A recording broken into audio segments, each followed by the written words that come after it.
Hello, everybody. Welcome to Beyond the Steps. It's Friday. We're so excited to be back with you. I am Bree Zabrowski, co founder and CEO of Apollo Performance Wear, here with my dear friend and fabulous co host, Melissa McDaniel Grisham. And we are so excited to be back with Jennifer Milner of Bendy Bodies. And we're talking about how can we support our children emotionally by creating a safe space for them to inhabit outside of their extracurricular activities. I know that um, kids today are so overscheduled. We're having this problem in our house. We have two kids that are really active and involved, and we're going constantly. How do we create that safe space at home? So Jennifer's going to help us shed some light on that today. And Melissa, talk a little bit about Jennifer so our audience gets to know Jennifer as well. We are so excited to have Jennifer back. Jennifer is a ballet coach and certified Pilates instructor. After a successful performing career, Jennifer became certified in Pilates. She's trained dancers from New York City Ballet, Kirov Ballet, American Ballet Theater, San Francisco Ballet, Royal Ballet, and many, many more. She's the co-founder of Bendy Bodies Podcast, a podcast devoted to athletic artists with hypermobility issues. She is also, I don't know how she has time for all this. She's a member of the International Association of Dance Medicine and Science, Dance Medica, and Doctors for Dancers, and serves on the advisory board for Minding the Gap. Uh, Jennifer, how in the world do you have time for all this? I ask myself that many times a week, actually. But when you're really passionate about something, it's not so much of a chore. Or it doesn't even feel like work. So I find things that I'm passionate about and I just like to do them. That's I think how we all like power through sometimes is Hmm. you love what you do, so it makes it a little easier to swallow. But Jennifer, you've done every aspect of this. You're a parent, you're a teacher, you've danced yourself, like you've done it all. So and you work with a lot of performance athletes, right? So how instrumental to an athlete's support let me rephrase, how instrumental is the healthy support system to a performance athlete's overall success? That's what I wanted to ask. Right. Well, I mean, I think it's incredibly important. There's that triad in a dancer's life. There's the dancer, and we're talking pre-professional mostly, so younger, underage. There's the dancer, there's the parent, and there's the coach. And whether we're talking about sports or dance or ice skating or whatever it is, that triad has to have some sort of healthy relationship within it. And the dancer can have emotional stress for a variety of reasons, but finding that support, it's hard enough being a kid, and then it's even harder being a teenager as you're going through puberty. But to be going through that on Yeah. a large stage in front of teachers every day, on the competition stage, on the large competition stage, summer intensives, all of that, it's incredibly stressful. So having an emotional support um, team or a great system is really key, I think. Yeah. Yeah, and some are not that lucky, right? So it's really important if you have a child that's passionate about something, that you figure out how to foster that for their own, their health as well as your own. Hmm. Um, but there's a fine line between pushing a child to reach their potential and burning them out completely, or even just pushing way too hard and too much, especially at the different ages, right? Like we know there's a threshold there. What are some of the signs that that line has been crossed by parents or guardians, that they would push too much? Well, so first of all, just a reminder, I'm not a medical health professional. So I don't hand out medical advice or say that I am an expert on any of this. I say that I'm an advocate for it. And having been in the parental spot, but also having been in the dancer spot and thinking about the things that I wish I had gotten from my parents, or that I did get that I appreciated. And then being in that unique position as a private coach, working with the dancers, it's a very different dynamic than working in the studio in a group setting. Mm. So a lot of times the dancers will talk to me and I get to see a more vulnerable side of them Yeah. than perhaps other people do. So when I look at those things, I think it's easier to see when that line has been crossed if you're not one of that triad. So Uh, sometimes that objective eye makes it Yeah. easier to see. But a big flag for me as a parent is there reluctance for them to go to dance class? Are they tired? Are they complaining about their stomach hurting? Do they always seem to be injured or talking about injuries? mm, And one of two things are happening. Either they really are tired or sick or injured, in which case let's look at what's happening and causing them to be this way and how can we make this more sustainable, or there are some psychological aspects going on and there's a reluctance to go, and that's not necessarily something to me as a parent, again not as a mental health professional, that's not something that to be pushed through. That's something to sort of be examined and say, Yeah. hey, I notice that every time Monday and Wednesday come up, those are your dance days, you don't feel good, you have a tummy ache, or you don't want to go, or hey, kiddo, we've got this big competition this weekend and you say that you don't think you can go. Like, what's happening? Let's talk about that. And I think giving the kids space to have those conversations and um, not assuming what the answer will be, but also not judging what the answer will be. So if they say, I just don't want to go, then for me as a parent saying, well, you made a commitment, so you have to go. mhm. That's not helpful, because then they're not going to want to tell you, right? I mean, it is true. They did make a commitment. So let's problem solve that together. Well, when we made this commitment, you seem to be interested in it and you seem to be excited about it. What's changed? Right. So trying to talk about it from an us point of view rather than a you versus them point of view.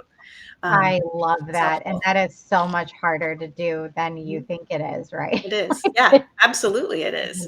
I'm thinking as of right now, the moments I failed in that as a parent already, Mhm. and mine are 6 and 9.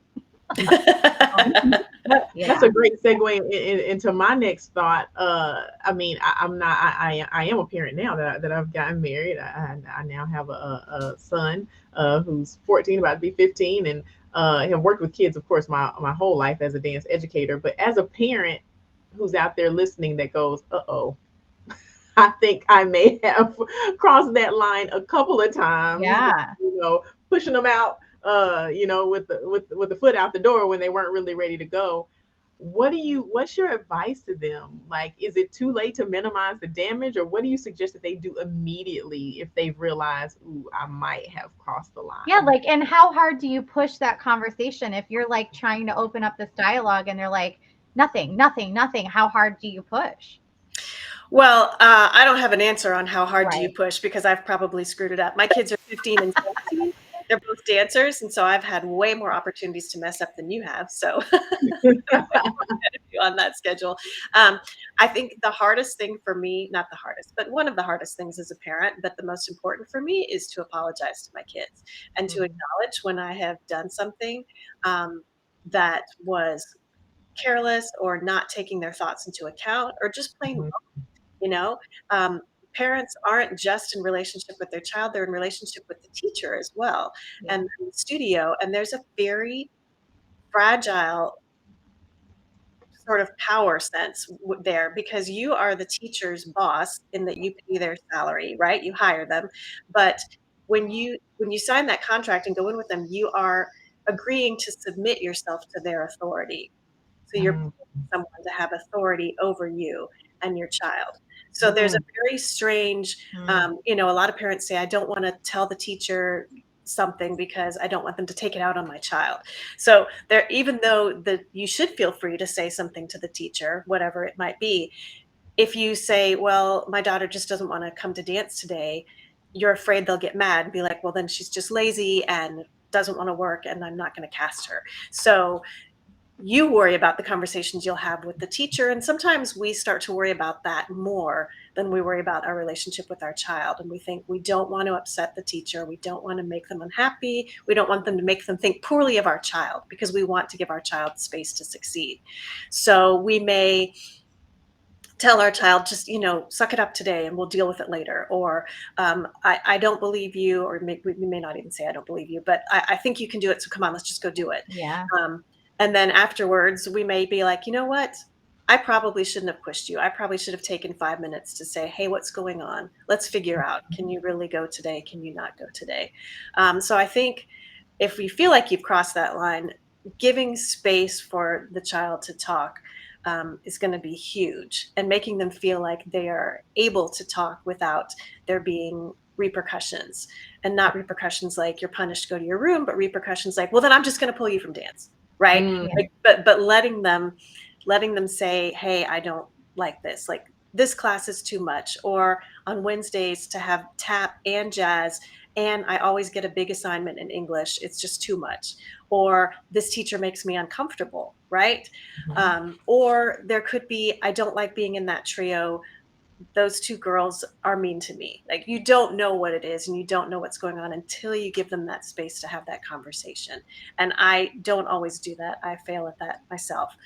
So when I do fail, having the humility to be able to go to them and say, hey, mommy failed, mommy messed up, what can I do Mm. better next time, right? Wow. I love that. And I think too, I want to recognize this because I think this is a big one. Like ego plays a part too as a parent. Like, these people are judging my parenting. So if Mhm. I don't make my kids show up to dance, like I'm gonna look bad, right? So Right, and right.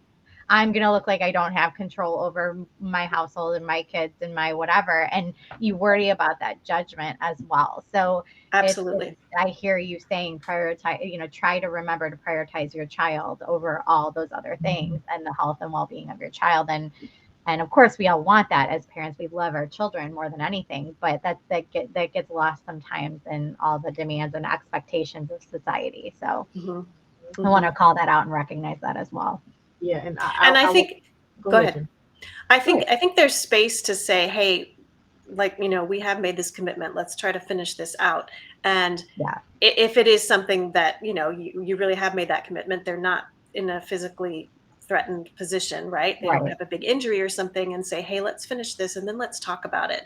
And then when the next year's registration comes around or the next semester comes around, you can say, hey, you really loved this for the first month, and then you didn't love it, or you loved taking the classes, but every time we had to go to a convention it was like pulling teeth, or you Yeah. loved going to the conventions but you hated going to the classes. So let's talk Right. about what the expectations will be for this semester, and do you think that it's something that you're interested in doing, right? Because we have to know we're going to be in it for Yeah. this amount of time. Mhm. I had this parent, I loved this parent. This parent had it, I mean, had a really great grip on their household, their kids, and it wasn't always perfect, but I love that they did this. So every year at the end, they would go through the competition year, and every year at the end of the year, after the last competition, they would take time as a family to sit down and talk and go, how did you feel? Hmm. Where are you at? Take the temperature and not just assume that this kid wanted to do the exact same thing this next year, and, reestablish what the commitment is for the family and for the kid themselves. And I just thought it was it's such a small but big at the same time thing that you can do to really, put that in their hands and make that their own decision, right? Absolutely. And I think the time to do that is right after it ends. And I also Yeah. encourage teachers to do that as well. I know it's really hard to ask for feedback, but as a studio owner, I would send out a survey, make it anonymous at the end of the year, and say, what did you love about this year? What did you think was too much? What was not enough? Um, because when you're coming back in the next year, you've had a rest, you're ready for the fresh season. But if you talk about it right when everybody's exhausted, they can be like, Mhm. 6 weekends in a row is too much, or could we do more Yes. of this kind of class? And I think the same with your children. When you talk about it right at the end and say, okay, looking back, what did you think? How did you love it? Yeah. I think that's a great idea. Mhm. Yeah. Thank you. Okay, thank you so much. For those of you who are just joining us, we are talking to Jennifer Milner about how we can support our children by creating a safe space to inhabit outside of extracurricular activities. This is an important conversation. Jennifer is speaking from a perspective of an educator and a parent and a dancer, and just a wealth of knowledge that she is coming with. If you're watching, please like, share, and subscribe, regardless of where you're watching or listening from. We would love to have this episode shared as widely as possible.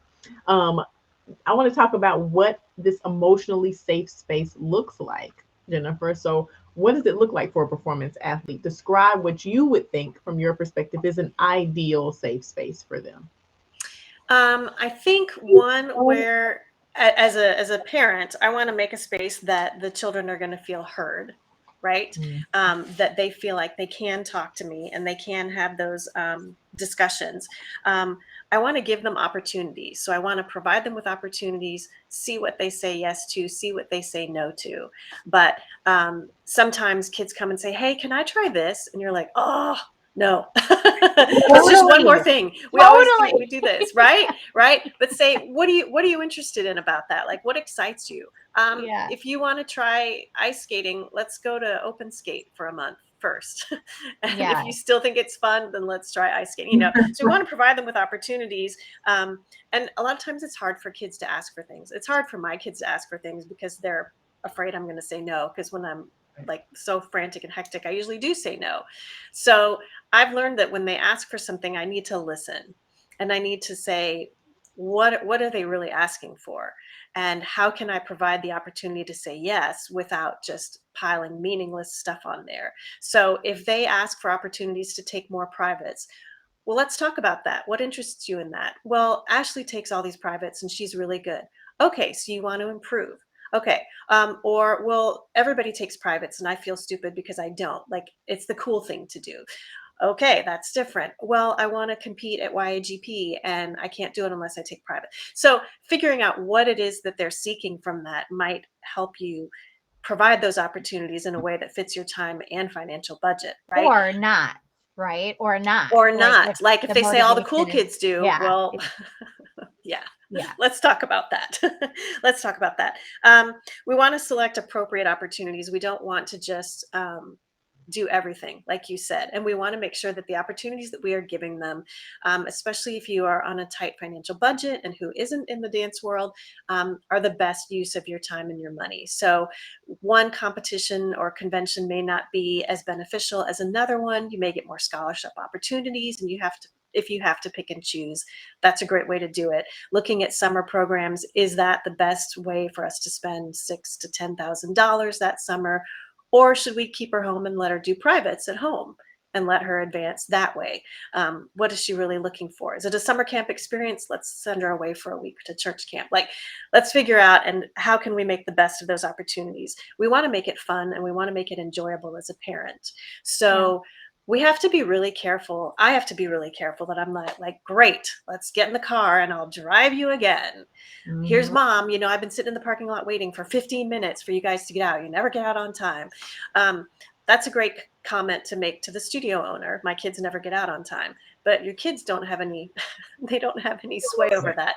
So making it something that doesn't feel like a burden and a chore to you is Mhm. so helpful to them. Those Saturday mornings at 7 o'clock when you get up to go play soccer in the middle of the rain, that sounds terrible, but it soccer's is. outdoors and that's what you signed up for, right? So Yeah, so making it feel fun and enjoyable to them. And if it's not fun and enjoyable, well, then let's talk about why, right? So maybe inviting the whole dance class over for a pizza party. I love when my kids invite their dance friends over. I want them to bond. I want them to feel like they're connected, because that really helps in the dressing room as well. So it feels like a burden, but you're really investing in their emotional safe space, right?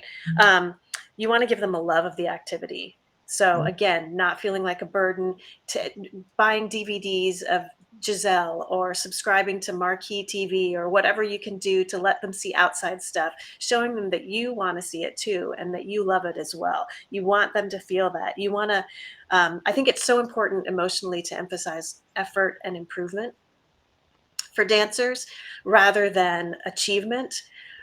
So just saying, I love watching you dance is so much better than saying, I love it when you get it right. Mhm. Yeah. Right. And just saying this, seeing you do that, seeing you in this situation makes me happy. I'm so happy for you. Right. Rather than, wow, you nailed that. Let's hope you can do it again. Mhm. Or just, I'm so proud of how hard you worked to be able to get that. We really want to encourage the effort. And when I do that, and when I see my parents do that with their daughters, it's night and day. When I yeah, have parents come in, when a lot of parents sit in and stay the whole time I'm working, and they'll come in and be like, she needs to get her Airbus higher and she needs to get her quad turn better. And like, she has this laundry list. And I'm like, well, what do you want to work on? She's like, well, I really want to work, and mom's like, no, she needs to do this and this and this. And I'm like, well, let's And talk you're about, like, yes, let's talk about that. Why are you saying that? What do you feel? And so having that laundry list of Yeah. things to hit is not nearly as helpful as encouraging the effort behind it. Mhm.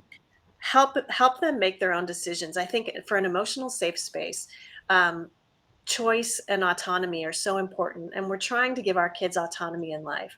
And dancers feel like they have no choice in their lives, and they don't. Put this hand on the bar, do these steps to this music right now. Yeah. Right? So they don't have a lot of choice. So I try to give them as much choice as I can. I'm like, do you want to exercise with the red cones or the blue cones today? Mhm. And they're like, yay, a choice. Right? So try to give them that autonomy and try to build space in there for them to learn how to make their own decisions. I have told my kids, if they come to me and say, I can't dance tonight. I am emotionally done. I can't do it. I'm like, okay, Mm. that's great. And I will call the studio and say, yep, she can't be there tonight. And I trust them to not abuse that, and they trust me to believe them when they say that. Now, if they say that once a week for 6 Right. weeks, You're right. we Yeah. need to talk about that. But if they say it once a semester, that's different. And letting them listen to themselves and say to me, Mom, I can't, or Mom, I'm injured, I have to sit out center. Great, thank you for telling me. Let's go tell them.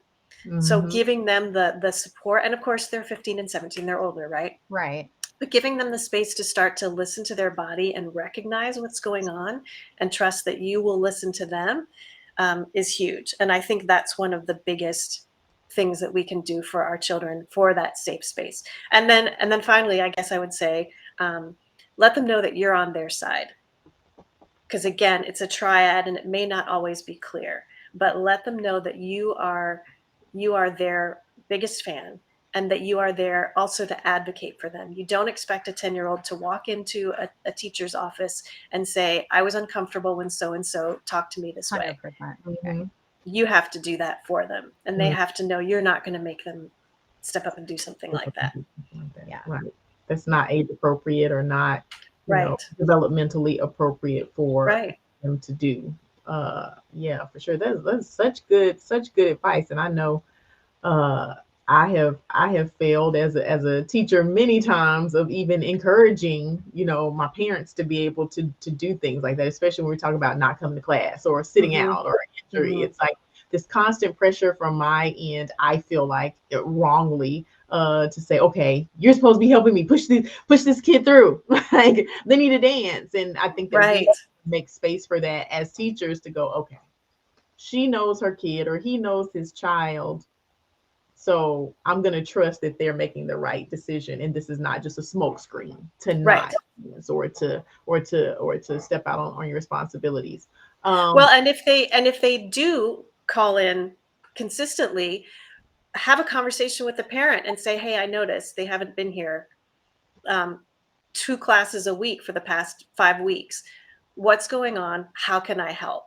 Rather than, why aren't you making your kid go to class? Which I'm sure none of us say, right? But rather than saying, you've got to do this, we need this, this is really important. They can't let the team down. Say, yeah. hey, what's going on? I'm concerned. How Hmm. can I support you guys? What needs to happen? Hmm. Yeah, absolutely. I want to talk a little bit about parents and I guess the dynamic between parent and teacher. Because Mm-hmm. I have had parents actually come to me and say, okay, you're not pushing hard enough. My child performs better when they're in a high stress environment. I had a parent this year say, I pull back on the positive comments because she thinks she has it all together. She needs more. Yeah. I mean, she Well, needs more. She didn't say negative criticism, but it's basically like she needs more critiques. Like Mm-hmm.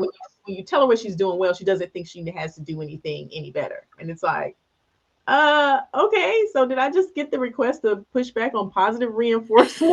Like, I don't think I've ever had I have that. officially heard it all. Yeah, this is it. Let's add it to the end of the list. So it is that I guess is that a thing? Is there ever, I guess, in your experience, have you seen the type of child that thrives in the heavy Criticism. pressure environment.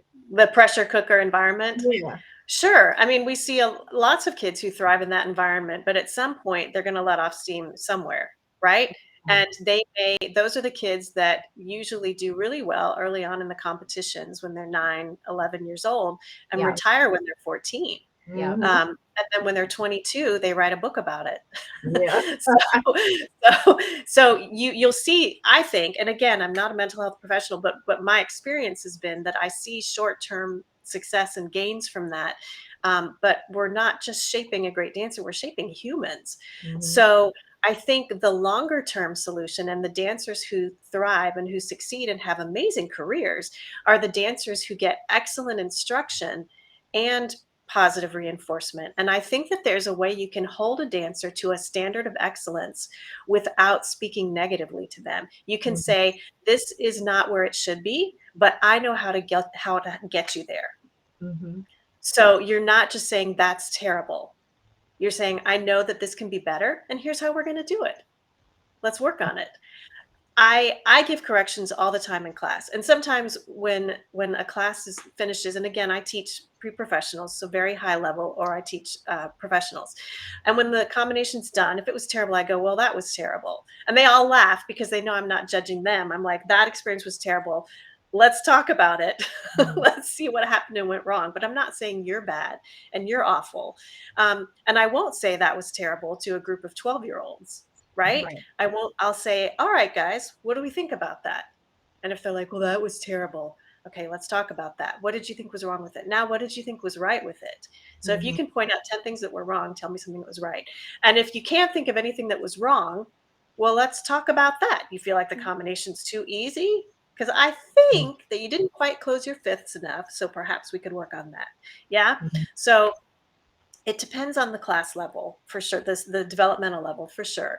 But I have yet to see negative reinforcement be successful long-term. I don't think the studies bear that out.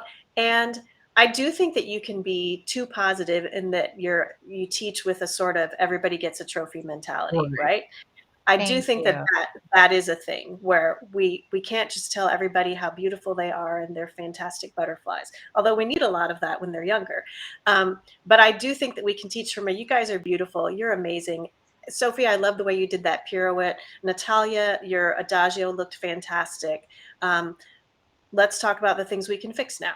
Right? So I think that we can lift the children up and give them that positive feedback, and at the same time hold them to that higher standard of excellence. There is a way to do both.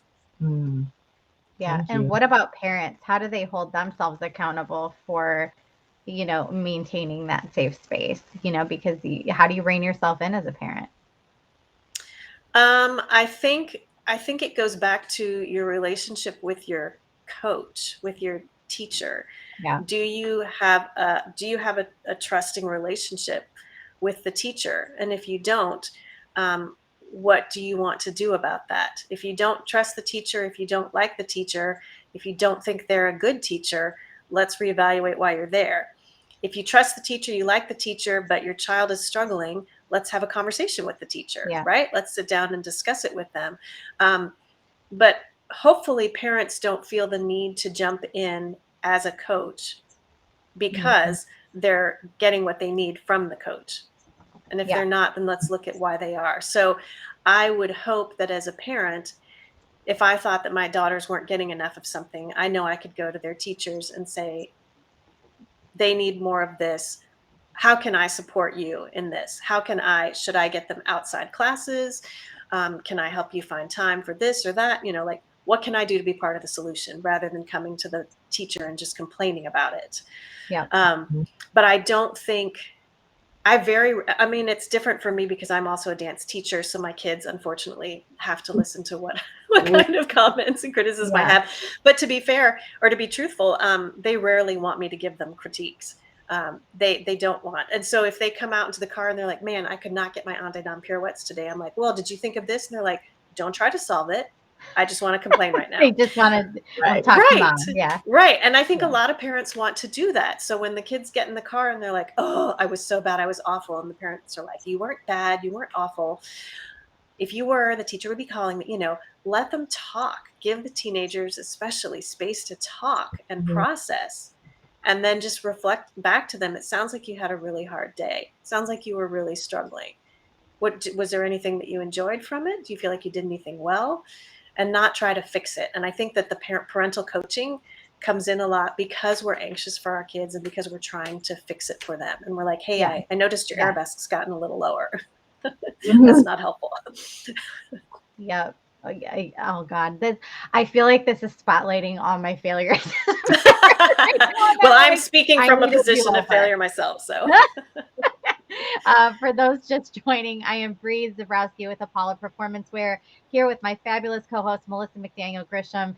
This is Beyond the Steps. This is the show we talk about social issues that are impacting the dance industry, anything from racism, gender inequity, sex abuse and prevention, nutrition, psychology, and of course, dance medicine and science. We're chatting today with Jennifer Milner about how we can support our children emotionally by creating a safe space for them to have outside of their extracurricular activities. We've just been talking about how important that relationship is between the parents and the educator or director or teacher. And it's a great segue into, a really hot button topic in the dance world, which is, Jennifer, do you think it's problematic that we often see parents being kept on the outside of what's happening in training? How important is it to bring those parents into the fold? And I'm gonna give my opinion to this question. Yes, I think it's hugely important for parents to be brought in rather than be kept out. I know it's very controversial. You look at some of the conventions that are trying to get the parents out of the room by Mhm. putting fees on those parent observer passes, and the the dance networks on social media are always talking about how complaining about the parents and keeping them as far away from the studios as possible.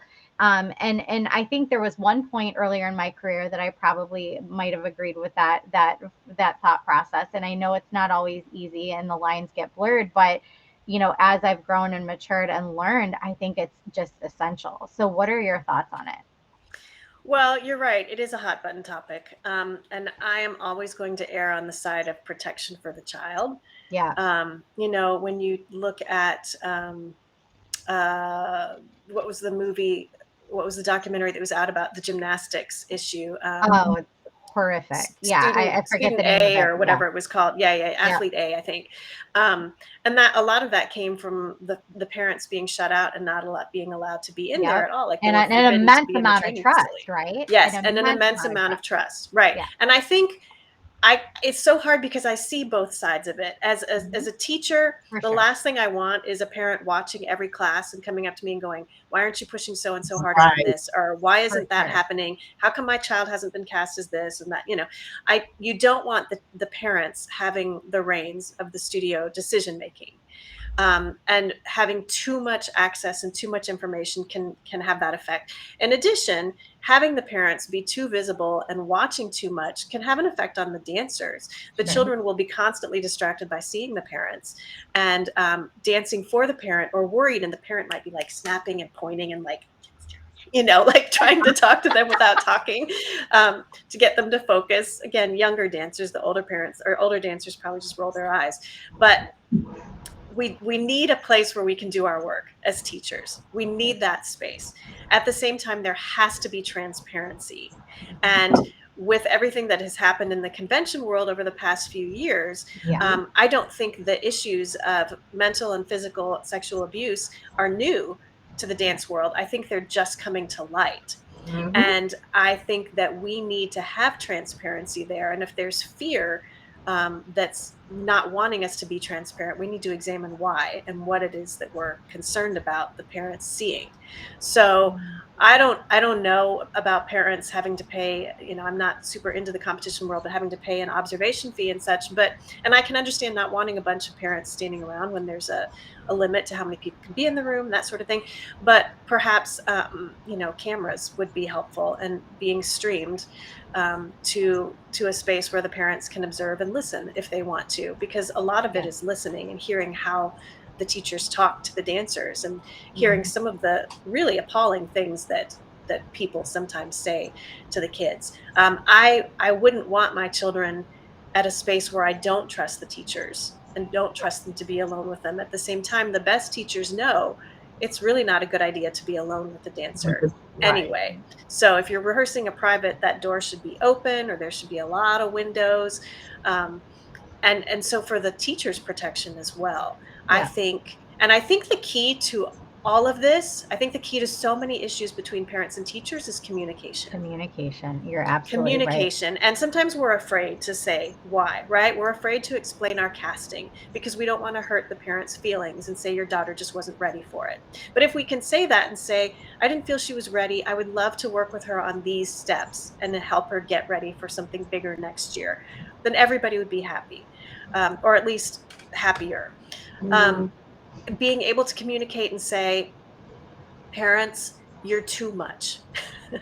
Step back Yes. 2 feet, right? Just Yes. having the freedom to be able to say that, say, I love your hearts. I love that you want to be in here and watching. I need you to pick one night a week to be standing in the doorway, and y'all Yeah. can rotate or whatever. But Yeah. feeling the freedom to be able to say that, and the parents not be like, well, they can't tell me what to do. I pay for, it goes back to that I power think it's dynamic. achievable to have both. And I will say this was something in the last program I ran, I think we did really well, right? We had that open door policy, but we had those meetings multiple times a year where the expectations were laid out, that like on my end it was very organized and presented, and they knew exactly what to expect.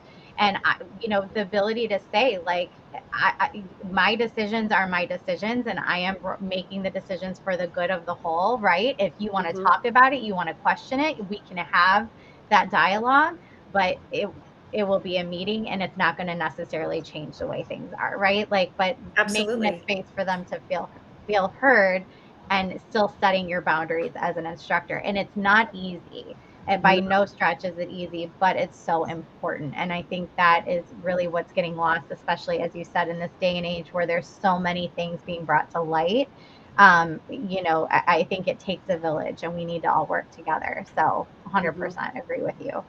Yeah. Um, I have to hop in from a teacher perspective. I am in the competitive world on a yeah, almost daily basis, still, and that all is amazing. It sounds great. You're like, yes, open door policy, transparency, yeah, talk to the parents. That is so much harder it is. Yeah. said Hmm. than It done, is. because to your point, Jennifer, the first thing you get is, well, I pay Hmm. you, and you're gonna do what I say do, or I'm gonna go down the street and I'm gonna pay Sarah Jane. It's honestly, it's ultimately why I stepped out of teaching and into the director spot exclusively, because it was so much work to maintain that The part of parent it. relationship. Yep. Hmm. It's a lot. It's a lot. It's a lot. And And I, it's driven by and, profit. well, and I think that there is pressure in the competition world. Again, I don't teach much in the competition world, but I have several high level competition dancers. I think there's this vicious cycle of the parents picking whatever school pushes them the hardest and does the most Yes. competitions, Yes. because Yes. they think that that's going to help their child achieve, right? They're not being Absolutely. mean and trying to exhaust their child, but they think that's what's best. So then that school is like, I have to keep doing it. I have to keep doing more. The other schools feel like they need to do more. And then that parent goes, oh, well, that school's doing more now. And so they go over there again, because they honestly think that that's what's best and that's what they should be doing. So Yes. the schools keep adding, 22 routines for each competition Yeah. or for each child at a competition, Yeah. and 4 privates a week and this and that, not because they're just love booking up every hour of your day, but because they feel like that's what the system is requiring at this time.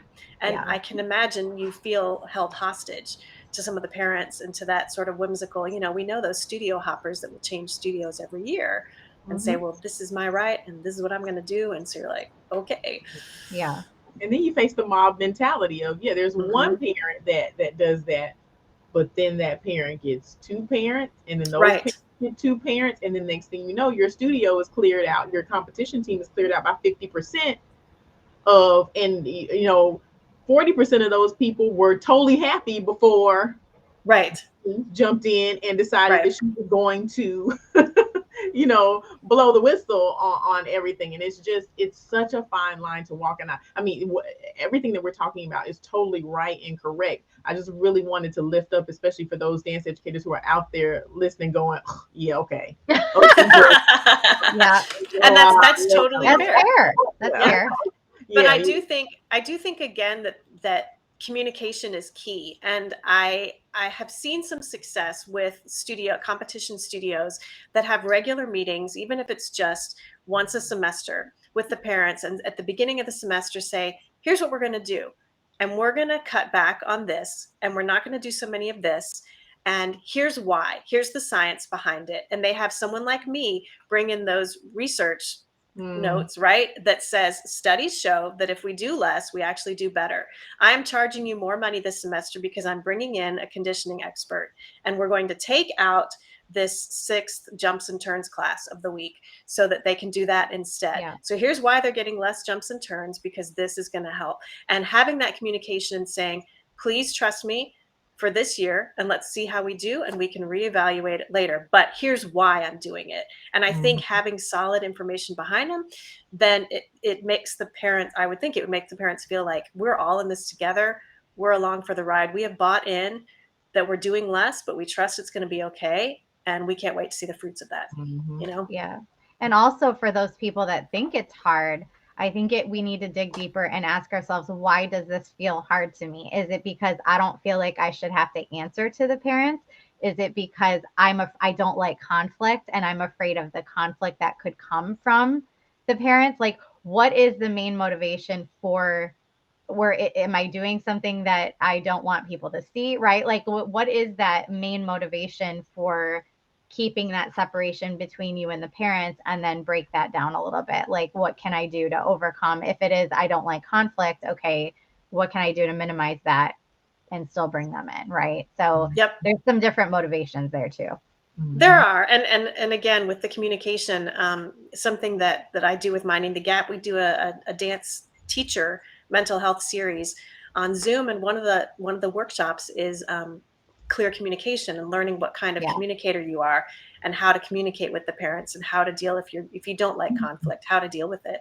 I think at the end of the day, parents and coaches are both terrified of messing up.